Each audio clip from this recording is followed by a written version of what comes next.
நற்செய்தி வாசகம். மக்கள் கூட்டத்தைக் கண்டு இயேசு அவர்கள் மேல் பரிவு கொண்டார். மத்தேயு எழுதிய தூய நற்செய்தியிலிருந்து வாசகம். அதிகாரம் 9 இறைவசனங்கள் 35, அதிகாரம் 10 இறைவசனங்கள் 1, 6 முதல் 8.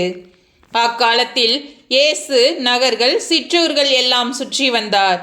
எங்கும் அவர்களுடைய தொழுகை கூடங்களில் கற்பித்தார். விண்ணரசை பற்றிய நற்செய்தியை பறைசாற்றினார். நோய் நொடிகள் அனைத்தையும் குணமாக்கினார்.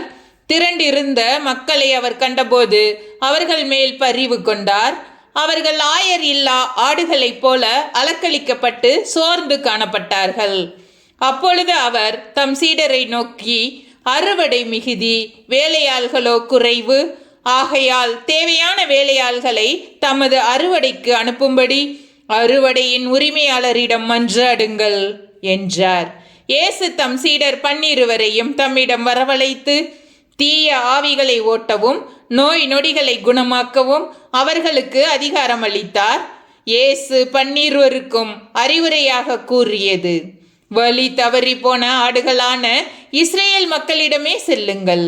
அப்படி செல்லும்போது விண்ணரசு நெருங்கி வந்துவிட்டது என பறைசாற்றுங்கள். நலம் குன்றியவர்களை குணமாக்குங்கள். இறந்தோரை உயிர் பெற்றல செய்யுங்கள். தொழு நோயாளரை நலமாக்குங்கள். பேய்களை ஓட்டுங்கள். கொடையாக பெற்றீர்கள், கொடையாகவே வழங்குங்கள். ஆண்டவரின் அருள் வாக்கு. கிறிஸ்துவே உமக்கு புகழ்.